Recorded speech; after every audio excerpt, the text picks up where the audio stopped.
Okay. It's on. Do you hear? Okay. Oh, good. Welcome again. Very happy to introduce today's speaker. We're continuing on our theme about looking at the Bagaduce River, and Ciona Ulbrich is going to talk to us today about the restoration matrix in the Bagaduce and how the work gets done. Introduce you to Ciona. She's worked for the last 26 years at Maine Coast Heritage Trust. Maybe she'll tell you a little bit about that later. The trust collaborates with local governments, state and federal agencies, tribal nation staff, and other organizations to protect Maine heritage lands here in the state. She developed her love for the ocean by spending time in Woods Hole, specifically at the Marine Biological Labs down in Woods Hole.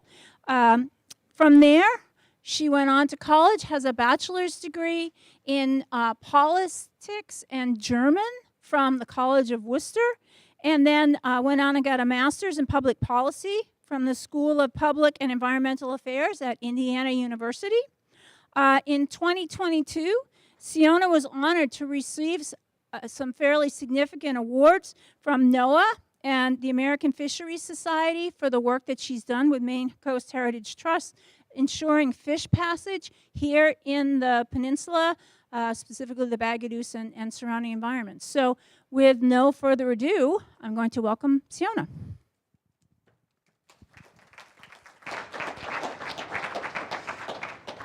Thank you. And hello, thanks for being here. It's nice to talk to a room instead of Zoom boxes, which I'm sort of used to talking to lately. As mentioned, I'm here to talk about the Bagaduce River watershed and some restoration projects that have been completed and then some which are getting underway soon. So I'm excited to talk about all of that. And I want to start with the definition of a matrix, because I use that title with a purpose today.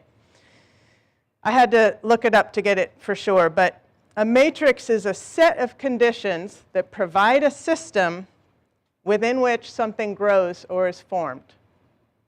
And the reason I use that in the title is that there's a real matrix of physical functions, ecological functions, and human and community functions that you really need somewhat of a handle on before you can get restoration projects done.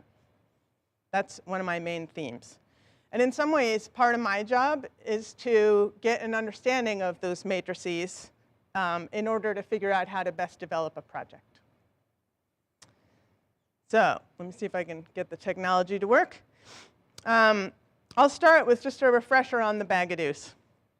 It's an unusual river in that, and I'll remind us of what a watershed is, which is the land area that channels the rainfall and the snowmelt down through streams and ponds and rivers out to the ocean. So to think of the whole watershed, the land around it, as well as the water systems is really important when you're thinking about this. It's a 12-mile river, as you heard last week from Bailey. It's over 42,000 acres as a watershed, a land area. It has over 1,200 acres of ponds, 7+ ponds that all rush the water down over 30 miles of streams into this 12-mile river that heads out into Penobscot Bay. And that's a real foundational concept to think about when you're thinking about restoration.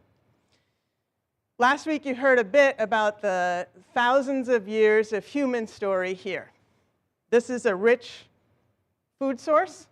It was a place of sustenance for Wabanaki people to come and to be, and it remains that today.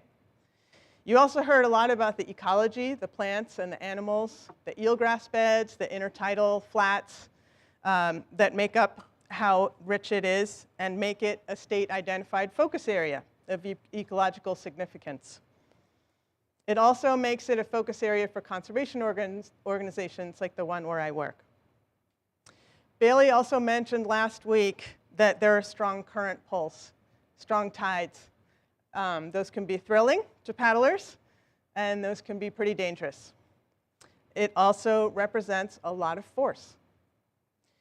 All these characteristics are part of what shape what make this an unusual watershed, really.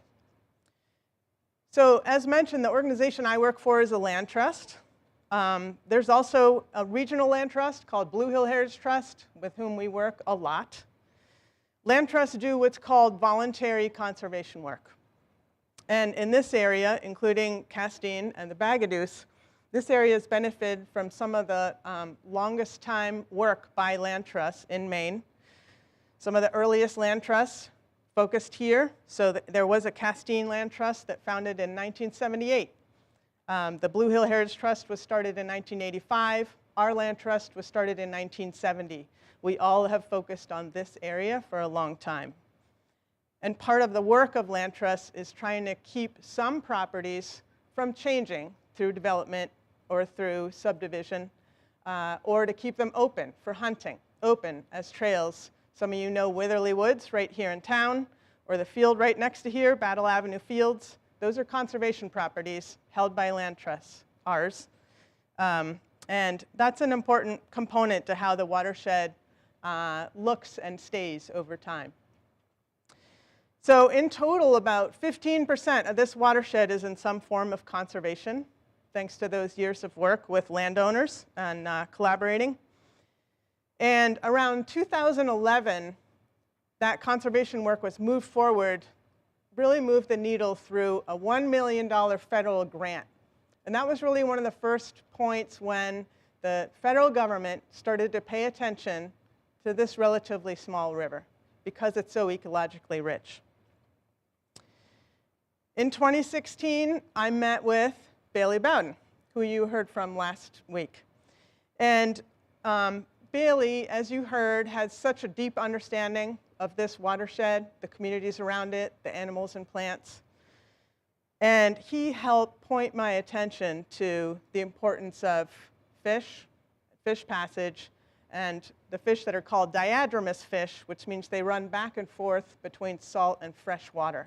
So they go throughout all those ponds and streams and out into the ocean and the bay. They're a really important indicator of watershed health. Figuring out how to work together on improving the whole watershed health, thinking of fish passage and those alewife as an indicator species started to make all the sense in the world. So as of that point in around 2016, we started to work together to try and figure out what that looked like. And I want to remind you with a point that Bailey always makes, which is alewife are food for everything. So food is such an important theme in terms of thinking about watershed and health and ecology. And restoration work is really interesting because it's where land and water meet. And so it takes the skills of a land trust and working with landowners to restore the water's functions. And that's pretty important to think about, too, in terms of getting restoration to work. So back to a little history. This is a mill that was at Walker Pond, the mill pond at the base of Walker Pond on the Bagaduce River. This burned down in the 1960s. But I mentioned the power and the tidal pull and the streams that this watershed has. In the 1800s, this watershed had 21 mills, sawing its lumber, grinding its grist, so the grain that people ate, they made their bread from, sawing the shingles that built the buildings, carding the wool for clothing. All that was done in this watershed by these 21 mills. And those 21 mills often blocked fish passage, either partially or wholly. Not always purposely, but anyway, they did. Most of those mills are gone. You can see the remains of this one over at Mill Pond at Walker Pond in Brooksville, as mentioned. But what I'm getting at is the human and the community landscape or systems around this watershed.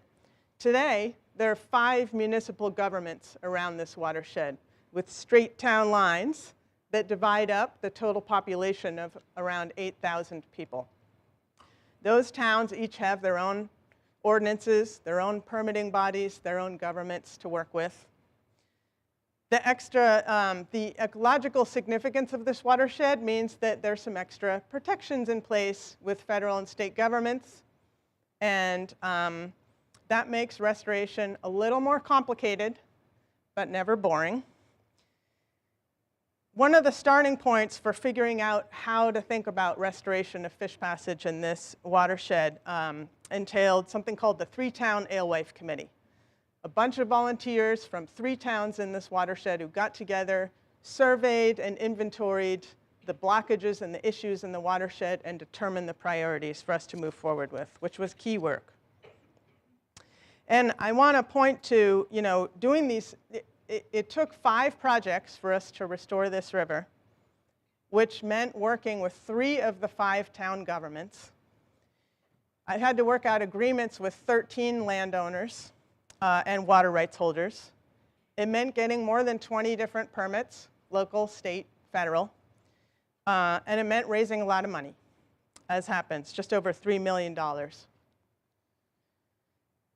So restoration work entails an engineer gathering all the detail and data to be able to understand the water functions and the levels, calculate the forces, calculate the changes over the seasons to create detailed plans that look like this. And this one's what's called a pool and weir nature-like fishway. Next, you have to go to people who live around and love a pond like this. This is Pierce Pond up in Penobscot. And you have to explain to them that you need to do this. And this is that same pond.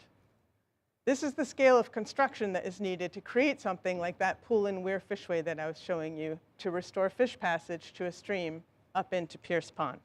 It's not small stuff. But the outcome, and this is the outcome in that same location at Pierce Pond that I hope some of you have been to or go to, the outcome is often appreciated. It's a little different, but it's aesthetically pleasing. And it is a way to keep the pond level the same and allow the fish to go up and down as they need to through the seasons. And now that we have a couple of working examples in this watershed, other communities have places to look to see what they look like, see how they work, and are a little more willing to consider doing it in their communities, maybe. So the restoration work in this watershed entailed 2 of these so-called pool and weir fishways, both in Penobscot. They included a rock ramp nature-style fishway. That's this. This is over in Brooksville at Meadowbrook. And in one location at Walker Pond, over where I was talking about that mill that I showed the photo of, we had to do a dam stabilization because the community wanted its heritage, this dam where that big mill was, to stay. And so how do you enhance or restore fish passage around a dam like this that is an important piece of history in the community? This is how you do it. And we had to think about juvenile outflow. So what that means is little tiny alewife fish that need to leave in the fall when there's high water, when there are rains. They needed to find a way, and believe it or not, they ride on through that little channel that you can see in the middle here and drop down and swim down into the river. It's pretty amazing. We also had to build in community infrastructure. Walker Pond, Mill Pond, is one of the most important safety water sources on the peninsula. So we had to figure out how to incorporate that into the project when we were thinking about fish. You also have to think about people. We also did one road crossing. And this is at Snowbrook over in Sedgwick, right on Route 15. And you can see the before and the after. And I can tell you that it does not make you very popular to talk about restoration when it requires a detour on Route 15 in the middle of summer, which is what this did. And you can see here by the scale why. We needed Maine's largest crane to come do part of this work to install the culvert. And this roadway was closed for a long time, but we kept it on schedule. At the end of 2021, so after about 5 years of real construction work on these 5 projects, the Bagaduce was the first river in Maine to be fully restored for fish passage. So far, it's still the only one with that. And building on that, we've been really also digging into the community aspect, getting the communities to value and care about this work, because that's also really important. So that included a variety of different things. This is over in Brooksville at that rock ramp fishway. This is some interpretive signs, sort of explaining what's in the watershed, why we did this work, how it was done, and who was involved, to start to engage people in the place. We also built in a walking trail and those little stone benches. I don't know if any of you have heard of Alewife Day, but every year in May, this year, May 24th, at Pierce Pond from 11 to 2, we have Alewife Day.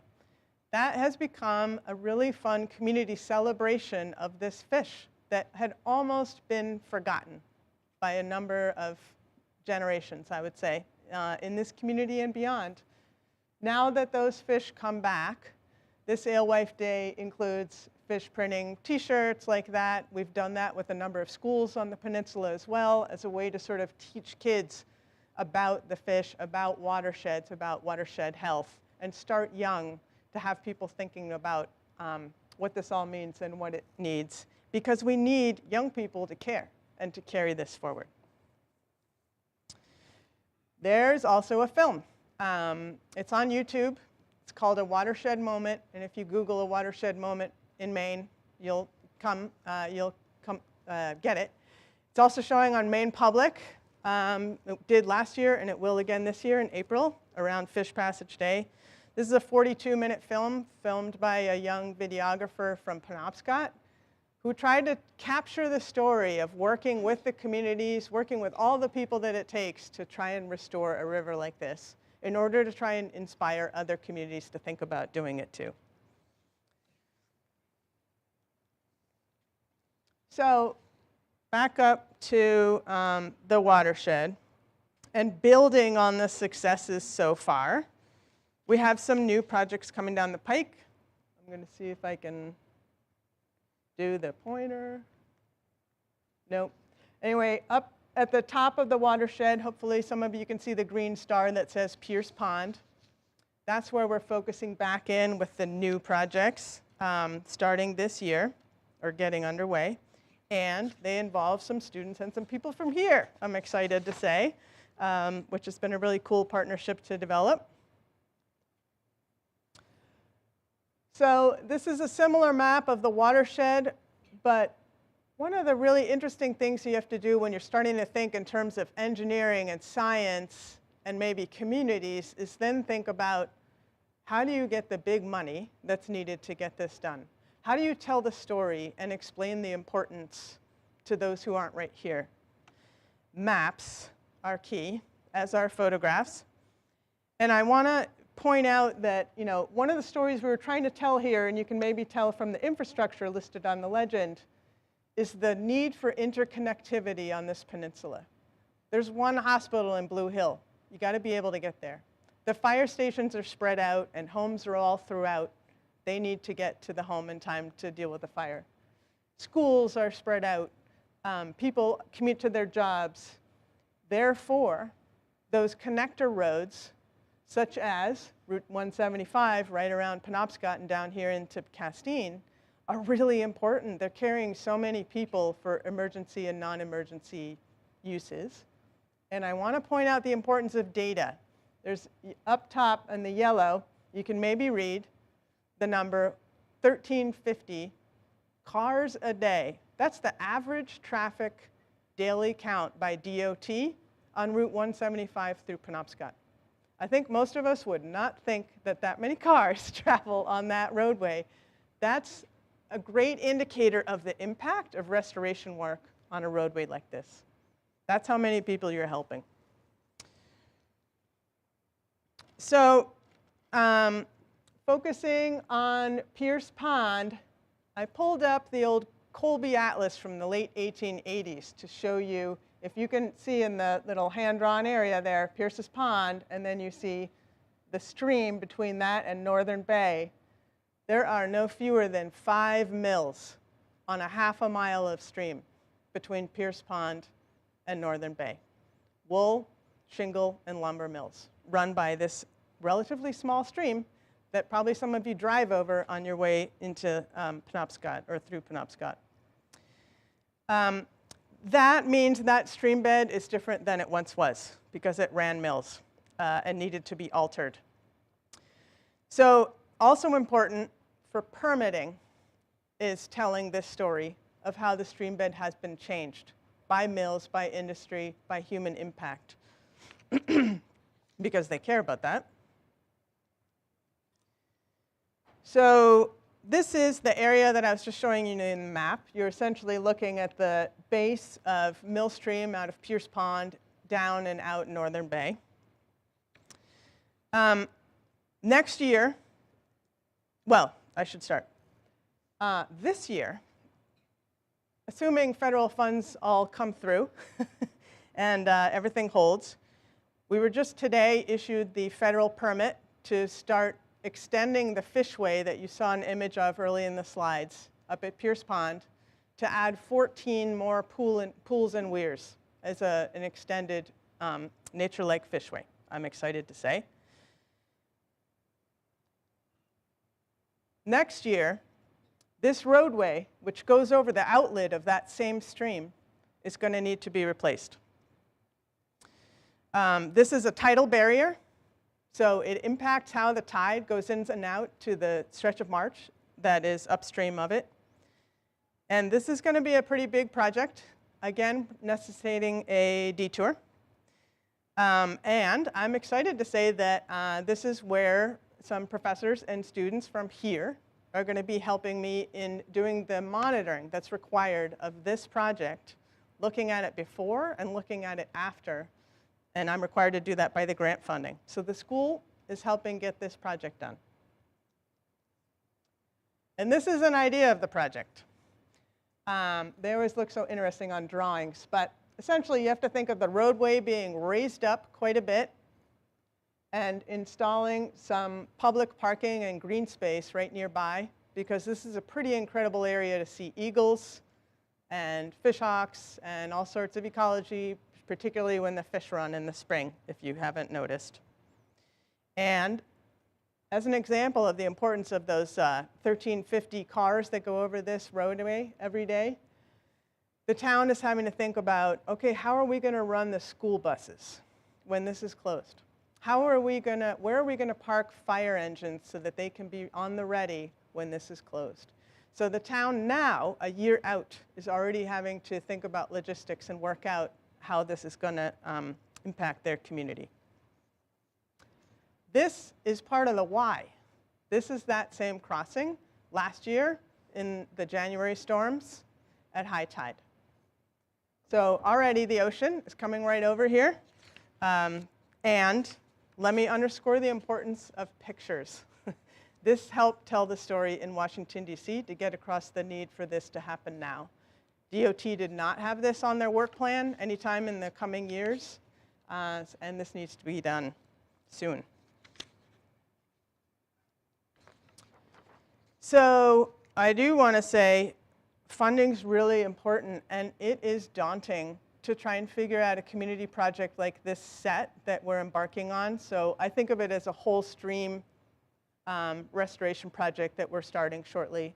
So you're starting at the top with the extended fishway to take care of the fish not being able to get up at the upper part of a stream. You're moving down to the base, the outlet, where you remove a tidal barrier, you restore the marshland and the function around that, and it's going to enhance fish passage for fish to be able to get in there. And I think that marsh is going to start to behave a little differently after the salt water can flow in and out the way it really should. So things are going to be very different. And we needed around $4 million for this set of projects. That's a lot of funds for a small town to find. This is the set of funds where we were able to find that. And as I said, the way to pull in the level of funds to help a small community like the town of Penobscot do this work is telling a story, having those photos, and having the data that help to indicate the impacts of what might, you could describe this as one culvert in a small town, but it is so much more. And figuring out how to tell that story well is really key to being able to do the work. So the idea of restoring a watershed, an entire watershed for fish passage, is big, and it sounds big. And I want to underscore the matrix of people that it takes to gather the data before and after and into the future to sort of help ensure that the project gets done, that people still care, that the watershed stays healthy, and that kids are going to know why this is important into the future. Also, once the construction is done, that human matrix remains in place. So you need people to keep monitoring the watershed health, and these are people who all work on the Bagaduce River here doing the science of keeping track of alewife, of water health, of fish populations, shellfish populations. They're doing it out there now. So I'd like to offer 2 take-home messages to you to think about before we get to questions. One is that an outcome of what feels like a really exciting accomplishment, which is a big group of people got together and restored a river watershed for fish passage. Did the first time in the state that that was done. The way that kind of outcome gets done is one landowner meeting, one select board meeting, one grant application, one permit at a time. It's a series of small steps that finally get you to what feels like a big impact. So I encourage you to embark knowing that things take small steps to get big things done. My second take-home message that I'd love you to think about is, in most cases, it's very rare that when you're working on a restoration project, you have one landowner and no one else paying attention to what you're doing, no one else caring, no one permitting. You're pretty much going to need buy-in or at least understanding and some level of support from a pretty large range of people every time you embark on a restoration project. Each one is so much more than just the science that gets you the engineering to figure out what the steps are to do that construction. And that's the matrix that I wanted to speak to today. So I'm ending a little early, but happy to take questions.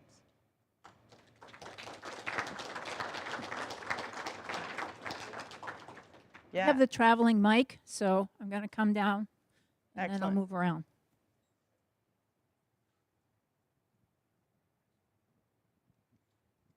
Thank you for the presentation. Yeah. So I'm interested in your career path and how you ended up from a politics and public policy standpoint, how you ended up from there working on conservation projects. Yeah, that's a great question. I ask myself that sometimes. I think it's safe to say that when I was an undergraduate, I didn't know what I wanted to do, and I really didn't have an understanding of what the options were. I did not have parents who worked in a nonprofit world, so I was really missing an understanding of that whole sector. I had a mother who was a teacher and a father who was an attorney. So I knew their worlds. I did not have a sense of what was possible in nonprofits. And I cared a lot about people and culture, and I still do. That's really important to me, and it feels like a place where I can make a difference. So from there, I went into international relations work initially. And the first few years out of school had some amazing job opportunities that took me to Washington, D.C., over to Europe, really dug into international relations. And I really found that I did not feel like it ended up feeling meaningful or like I could really make an impact. It felt like too large a world. It's not for lots of people, but it was for me. So I had to do a pause. So after 3 years out in the workforce, I had to think about how to re-steer myself and how to do something that felt a little more meaningful. I had gotten a pretty good understanding of the nonprofit world through working for a couple of them in that realm, and I could see the potential of what else that could offer. I went back to graduate school, great program over at Indiana University in Indiana, but great opportunity there that really helped open my eyes to more environmentally focused and sort of land and water focused, because I started to realize that's where I wanted to go. Out of that, really, I bumbled my way into land trust work. I applied for all sorts of jobs, not quite understanding which would be a good fit. I interviewed for one in Maine and did not get it, but one of the interview team called me afterwards and said, would you come apply here? And that's how I found my way into Maine Coast Heritage Trust. So it is really that random. However, I would say, you know, land trusts are interesting organizations in that, as I spoke to a bit here, the work of land and water involves people, and particularly voluntary land conservation, where you need to have a willing donor, a willing landowner, a willing seller. It's really so much about people work that I think there are so many different paths people can take in to land trust work and succeed at it, because it needs all of them. Yeah.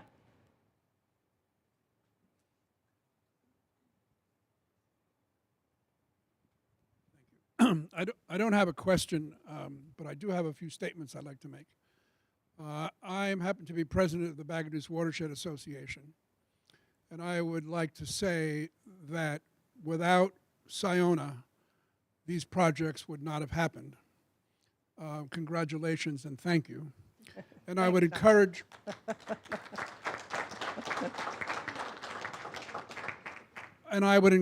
each of you to come over to Pierce's Pond when the alewives start to run.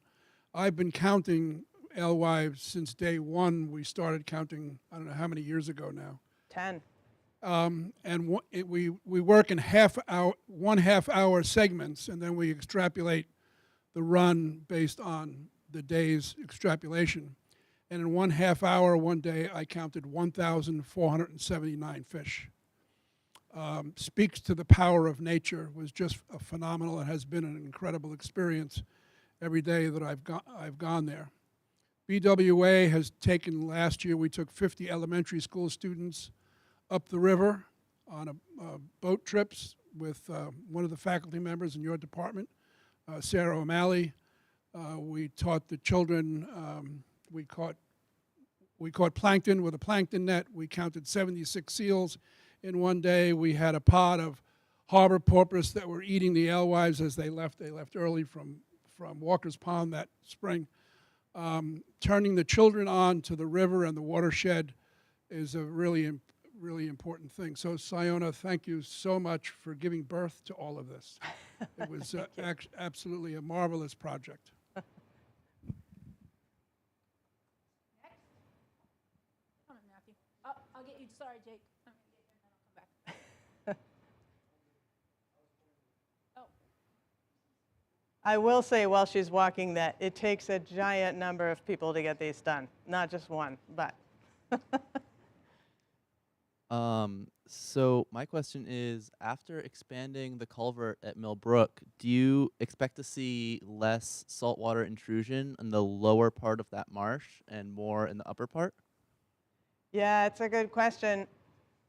I'm not sure we know. And one of the things we want to build into this project is, I was in conversations with a biologist who's specializing in these marsh restoration projects.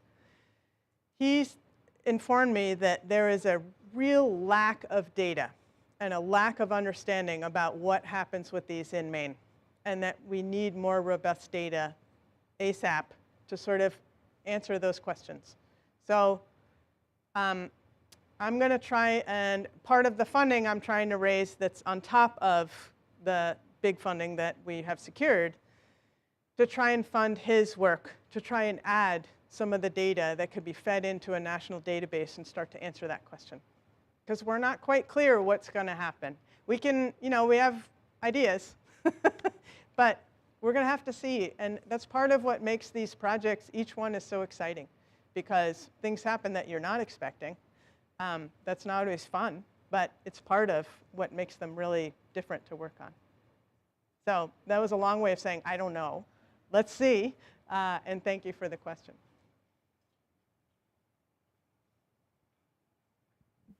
When it comes to the fish passages, how have the improvements influenced the biodiversity of the Bagaduce? Can you say that again? How can they what? Well, how have the fish passages influenced the biodiversity of the Bagaduce? Yeah, thank you. I should have Bailey up here with me. There are a lot of ways, and this is where the data, I love that this slide is up here still, because this is how we're going to learn what happens. Of course, allowing the streams to flow and those animals that go up and down to be able to do that again is going to change, and what we really mean is restore the function of how that pond, how that stream worked. So the species, there are going to be more species allowed up, right? So in this area, it's generally 8 species of fish that will go from salt to fresh, or both ways, that are going to suddenly be able to do that again. And that's pretty exciting. But if you want to think bigger picture, I started out with an early point that alewife are food for everything.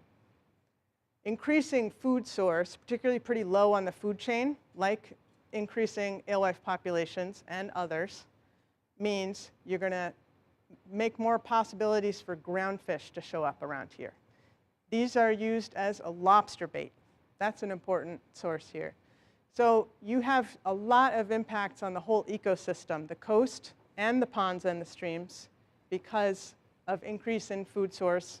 You're going to have more herons, you're going to have more eagles, all the mammals that eat these fish, so many changes. So I think the short answer is you're going to increase the biodiversity, and you're going to change the populations that are there, some. We don't yet know exactly how.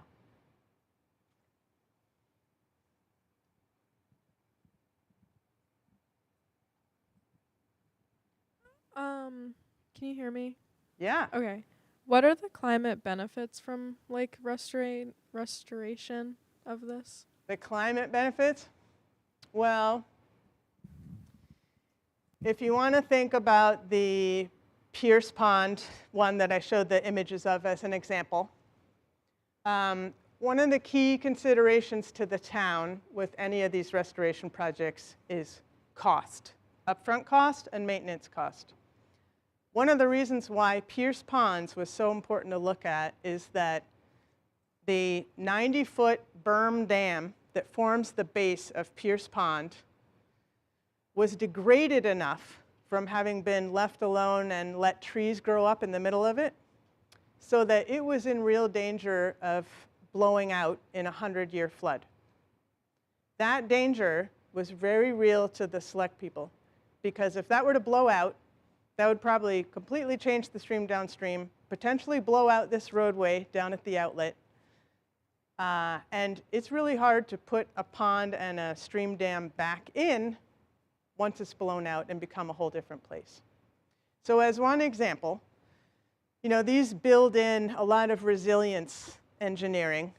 So there is a 10-foot sheet of plastic that's 100 feet long, dug in and not visible in that Pierce Pond outlet around the fishway, that helps hold back the waters of Pierce Pond. So we made it a lot more resilient through those coastal flooding events and into time. We also directed the flow into that stream, the fish passage, the fishway that I showed you, through having that plastic steer the water in there, and then there's also there's a spillover designed into that berm. It's going to look like a natural berm when you go and look at it. Well, it may be man impacted, but there are a lot of functions built into it to really think through coastal flooding, rain events, and the dangers such as upwater. I mean, I think the marsh one, like the roadway example, is a lot more easily imaginable. It's going to change the marsh. It's going to make that roadway safer over time. You're going to be able to travel it. It's going to last longer. But it's harder to think about those ponds. But that's an example of where we built in a lot of resilience thinking around climate change.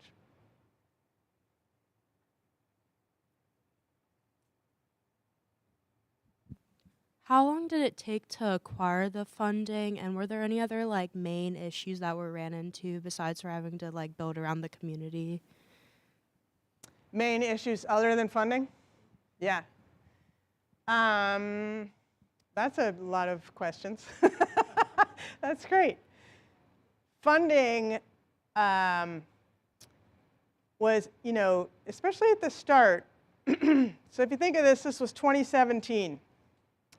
There wasn't so much fish passage work or restoration work happening yet in Maine. Even though it's only a few years ago, that was less common a thing. I didn't really know who to go to find funds for that or who to talk to about it. So it took some learning. It also took stepping into an arena of funding that I'm not used to working with. So funders, whether they're government agencies or foundations that fund this work, are not the same as those who fund land conservation work. Some are, but many aren't. So that was a learning curve for me to figure out, where do I go? Who do you ask? And then I found a lot of them, so some of them, the projects were funded through mitigation funding, which means an offset for a project somewhere else that is a development project. And that was a whole different world to navigate. To figure out how to get that funding in and to tell that story again. So learning to take those photos, learning to gather that data in order to tell that story at desks in Washington, D.C. is something that I had to learn along the way. So that was figuring out the co-benefits and who to go talk to them about was a big one. You asked about issues. There are a lot of issues you run into along the way, but one is really community support and buy-in. So the year before we embarked on the projects at the Bagaduce River, there was a real example of a failure in Orland, where the federal government came in and funding was offered to remove a dam in Orland, and there was a big public set of conversations and a vote. And the community voted no. Even with the funding there and in place, and with agencies ready to do the hard work of all that construction, the vote was no. It takes a lot of time, and that gets back to the matrix concept that I titled this with. Time to understand that matrix and then work through to build the support and the understanding in order to then be able to move forward to get the projects done. Takes time and is really important to getting it done.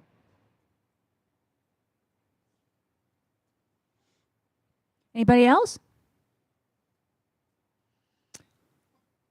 Bless you. Oh.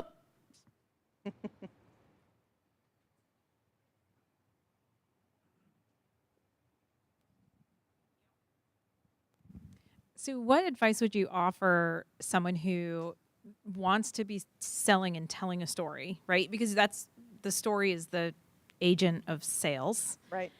who isn't particularly comfortable or has the skill set in the storytelling sales part and just wants to expect people to follow the data just like you would, right? Like, how do you get comfortable in that space if you're not already, or maybe you were? That's a good question. I think we realized early on with the set of projects how important it would be to be able to capture and tell this story. So the film, which I know you've seen, we knew to start to gather footage throughout the process of the projects, even though we weren't quite sure what the story would be. We knew we would want to tell that story. So it's not that we went in expert. We went in knowing that there would be something important to say, or some important things to say here. And so while they're underway, hire a drone photographer. Get citizens to go take photos on flood events, like the one Bailey took. That is the key to my getting funding, really, in some ways, to tell that story. Figure out how to, what you need to be thinking about that you're not. Like, to get the funds the first time for that culvert, stop thinking of it as just a culvert. Because one of the big blockages I had early on with the road crossing was people saying, I don't care about the fish or the water, I care about the cars. And so then you say, okay, let's talk about transportation safety and resilience in coastal flooding of this crossing that you care about. Here's your data. So I think what I learned fast is to sort of gather together a quiver of all the different data sets, whether they're images or whether they're data points, that can help you tell the different stories that are going to be relevant to the person you're talking to. That's maybe the best way to go forward.